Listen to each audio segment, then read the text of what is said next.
Hello दोस्तों, मैं हूं Vishnu. Welcome back in YouTube channel reaction zone. और दोस्तों कैसे हो? तो दोस्तों, जैसे कि हम सभी लोग जानते हैं कि नेपाल में सारे सोशल मीडिया एप्लीकेशंस को बैन कर दिया है। यहाँ तक कि यूट्यूब, इंस्टाग्राम, फेसबुक, व्हाट्सएप सभी प्लेटफॉर्म को बैन कर दिया गया है। इसके ऊपर मैंने एक वीडियो भी बनाई थी कि आखिर में इसको बैन क्यों किया गया है। और बैन होने के बाद नेपाल में इस तरह से प्रोटेस्ट चालू हो गया है और इतना खतरनाक प्रोटेस्ट चालू हो गया कि वहाँ पे 10 लोगों की मौत भी हो चुकी है और बहुत ज्यादा 100 से ज्यादा लोग गंभीर रूप से इंजर्ड भी हो गए हैं। तो मतलब ऐसा क्या हो रहा है, क्यों हो रहा है, ये इस चीज को आज हम जानते हैं इस वीडियो में। और एक और फरमान लागू किया है नेपाल की गवर्नमेंट में कि भाई शूट एंड साइट का ऑर्डर दे दिया है, देखते ही गोली मार दो। आखिर ऐसा क्या कर दिया है नेपाल की जनता ने? सुनने में आया है कि वहां की पार्लियामेंट की बिल्डिंग में उन्होंने आग भी लगा दी है प्रोटेस्ट में। तो मतलब इतना ज्यादा खतरनाक प्रोटेस्ट हो गया है नेपाल में। तो चलिए देखते हैं इस वीडियो को और जानते हैं कि क्या है असली बात, क्या ये खबर सच है या झूठ है। क्योंकि बहुत सारे लोग बढ़ा बढ़ा करके भी न्यूज चैनल में अपने रिपोर्ट दे रहे हैं कि भाई ऐसा हो क्या रहा है, सिर्फ और सिर्फ जेनजी ही सपोर्ट कर रहे हैं, प्रोटेस्ट कर रहे हैं, या फिर और भी काफी सारे लोग इसके अंदर है। और इस प्रोटेस्ट के पीछे क्या किसी और कंट्री का हाथ है या फिर नेपाल के लोगों के अंदर की आग है कि वो लोग अपनी सोशल मीडिया पर अपडेट नहीं कर पा रहे हैं, इंफॉर्मेशन नहीं अपडेट कर पा रहे हैं, इंस्टाग्राम पर, व्हाट्सएप पे एक दूसरे से बात नहीं कर पा रहे हैं, कनेक्शन एक तरह का कि इंटरनेट कनेक्शन ही बंद हो गया है। तो ये हमें पता चल रहा है कि भाई आपको किसी भी चीज़ पर रिलेवेंस नहीं होना चाहिए। अपने लिए आप अपने पड़ोसियों का ख्याल रखिए। पहले मैं आपको वीडियो दिखा देता हूँ। वीडियो के एंड में हम लोग डिस्कशन करेंगे किस तरह से इस प्रोटेस्ट में अपने लोगों का ख्याल रखा जाए और इस प्रोटेस्ट में जा कौन रहा है और क्यों जा रहा है। ओके, स्टार्ट करते हैं वीडियो को।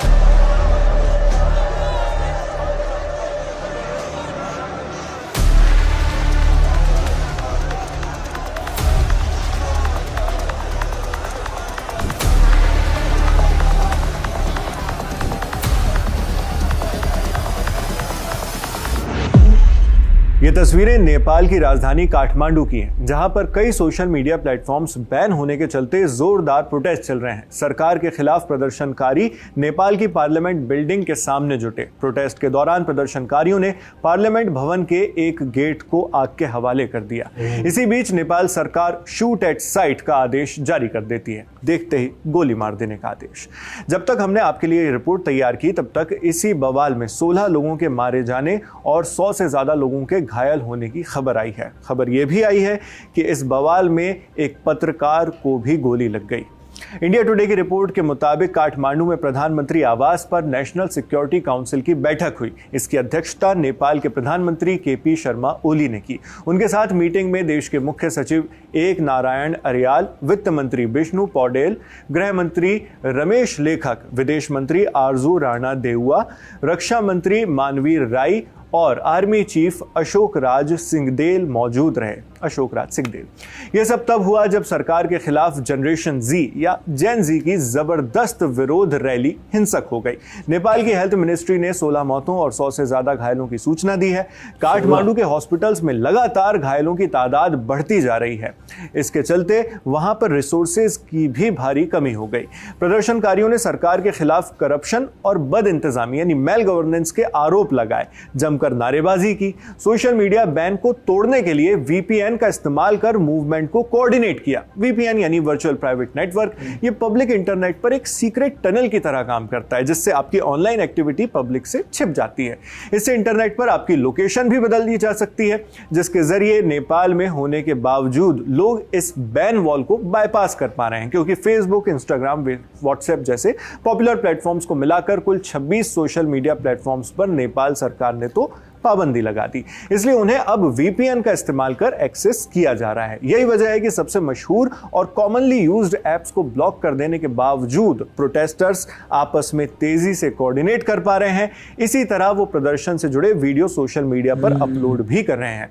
हालात यहां तक पहुंच गए हैं कि संसद भवन की सुरक्षा के लिए नेपाल आर्मी की 2 से 3 पलटन तैनात करनी पड़ गई। फिलहाल सेना की मौजूदगी सिर्फ काठमांडू तक ही सीमित है। हालांकि नेपाल के एंटी करप्शन और एंटी गवर्नेंस प्रोटेस्ट अब सिर्फ काठमांडू तक सीमित नहीं रह गए हैं। पोखरा, बुटवल, चितवन, नेपालगंज और विराटनगर से भी बड़े प्रदर्शन की रिपोर्ट सामने आने लगी हैं। मगर फिलहाल नेपाल आर्मी का ज्यादातर ध्यान संसद के आसपास के इलाकों की हिफाजत पर ही है। इंटरनेशनल न्यूज एजेंसी रॉयटर्स के मुताबिक नेपाल सरकार के प्रवक्ता ने इस पर जानकारी दी। उनका कहना है कि काठमांडू में हालात काबू से बाहर होते देख सरकार ने सेना को लॉ एंड ऑर्डर बनाए रखने के लिए बुलाया। भारी विरोध के बीच नेपाल के पीएम केपी शर्मा ओली और राष्ट्रपति रामचंद्र पौडेल के घर पर भी सेना तैनात कर दी गई।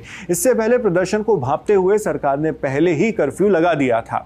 ऐसे में जब प्रदर्शनकारियों ने संसद पर धावा बोला तो पुलिस ने उन पर आंसू गैस, रबर की गोलियां और वाटर कैनन का इस्तेमाल किया। काठमांडू डिस्ट्रिक्ट ऑफिस के प्रवक्ता मुक्तिराम रिजाल ने कहा है कि स्थिति कंट्रोल से बाहर हो रही थी, इसलिए रात 10 बजे तक के लिए कर्फ्यू लगा दिया गया है। इस प्रोटेस्ट को मीडिया में नेपाल का जेनजी प्रोटेस्ट कहा जा रहा है। वजह यह है कि सबसे ज्यादा सोशल मीडिया यूजर्स जेनजी या उसके आसपास की ही उम्र के हैं। वही अब इस बैन के खिलाफ प्रदर्शन करने भी उतरे हैं। जैसा हमने आपको बताया, नेपाल में एक्स, जिसे पहले ट्विटर कहा जाता था, व्हाट्सएप और यूट्यूब जैसे प्लेटफॉर्म्स बैन कर दिए गए हैं। तो प्रोटेस्टर्स का तर्क यही है कि इन प्लेटफॉर्म्स का डेली यूज काफी ज्यादा होता है, इनसे बैन हटाया जाए। इस मकसद के बैनर तले करीब 10,000 से ज्यादा जेनजी लड़के और लड़कियां सड़क पर उतर आए। सोशल मीडिया प्लेटफॉर्म्स बैन करने के पीछे सरकार ने भी अपने तर्क दिए हैं। नेपाल सरकार का कहना है कि यह फैसला इसलिए लिया गया क्योंकि इन प्लेटफॉर्म्स ने नेपाल की ministry of communication and information technology में रजिस्ट्रेशन नहीं कराया था, संचार मंत्रालय में और आईटी वाले में। इस रजिस्ट्रेशन से संबंधित एक कानून नेपाल सरकार ने 2024 में लागू किया था। कानून के तहत सभी सोशल मीडिया कंपनीज को नेपाल में ऑपरेशंस के लिए नेपाल के अंदर के लोकल हेडक्वार्टर स्थापित करने जरूरी हैं। तो ये जो रजिस्ट्रेशन था वो सभी के लिए कंपलसरी कर दिया गया। उनके लिए खुद को बतौर एक टैक्स पेयर भी रजिस्टर करना मैंडेटरी कर दिया गया था इस कानून के तहत। इसकी वजह बताई गई कि सोशल मीडिया पर अनरेगुलेटेड कंटेंट जैसे फर्जी खबरें, उकसाने वाली चीजें और इल्लीगल एक्टिविटीज को काबू करने के लिए यह जरूरी था। इसके तहत जिन भी कंपनियों ने अपना रजिस्ट्रेशन करवा लिया उन्हें छोड़कर बाकी सबको बैन कर दिया गया। अब आप सोच रहे होंगे कि वो प्लेटफॉर्म्स कौन से हैं जो इस बैन की तलवार से बच गए। तो ये 5 नाम नोट कीजिए: टिकटॉक, वाइबर, निम्बस, विटके और Poopó live. TikTok Chinese app है, वाइबर जापानीज मैसेजिंग ऐप है, निम्बस भी एक मैसेजिंग ऐप है जो यूके में बेस्ड है, यूनाइटेड किंगडम में। पोपो लाइव एक सिंगापुर बेस्ड स्ट्रीमिंग प्लेटफॉर्म है।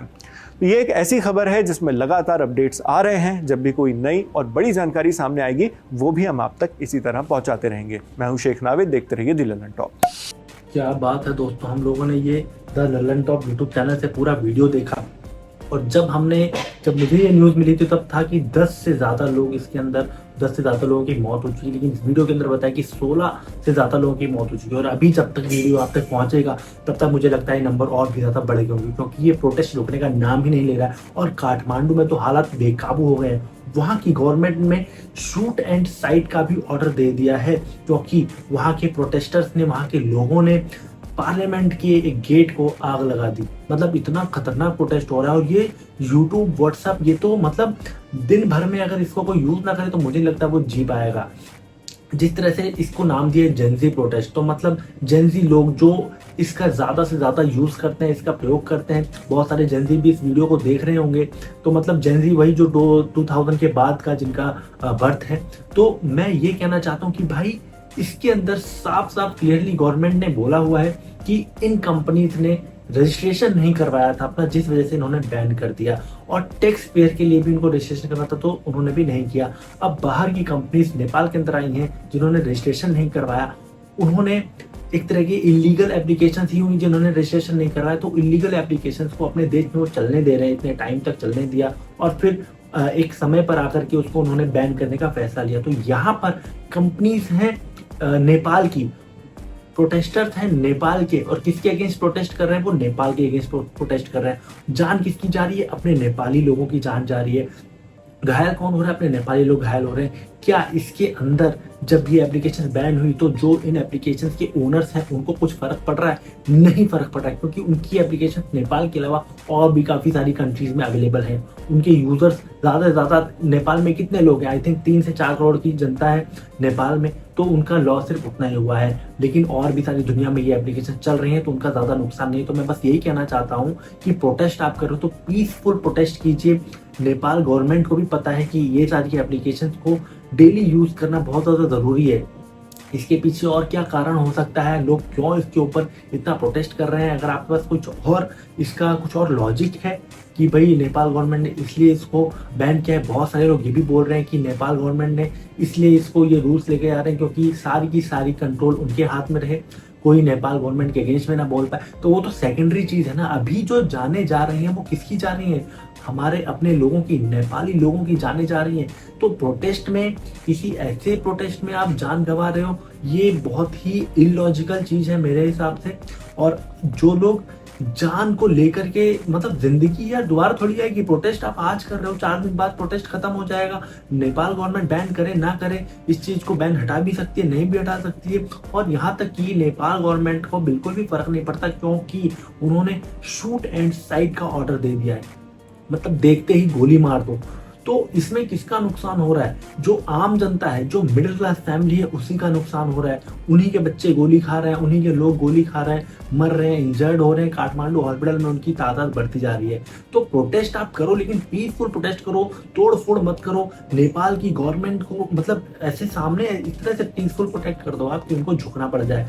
ऐसे हिंसक प्रोटेस्ट करके सब सिर्फ और सिर्फ अपना ही नुकसान हो रहा है। आप लोग सिर्फ अपना ही नुकसान कर रहे हैं। मैं बस यही चाहता हूँ कि जो लोग आस पास में हैं, अपने परिवार की, अपने पड़ोसियों की रक्षा करें, देख रेख करें। प्रोटेस्ट में जाएं तो वो पीसफुल प्रोटेस्ट हो, इस तरह से मार धाड़ ना करें, क्योंकि पत्रकार को भी गोलियां लग रही हैं वहां पर। जो पत्रकार हैं उनको नहीं छोड़ रहे हैं, तो जो प्रोटेस्ट कर रहे होंगे उनका क्या हाल होगा।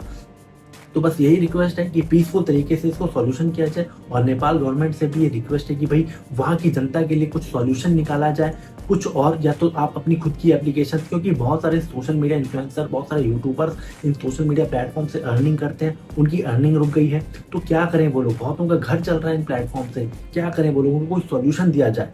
ओके, बाकी आप लोगों की मैं राय जानना चाहता हूँ कि भाई ये प्रोटेस्ट क्या जरूरी है, और ये बैन होने से कितना नुकसान हो रहा है वहाँ के लोगों को, और इसके पीछे, बैन होने के पीछे का असली कारण क्या हो सकता है?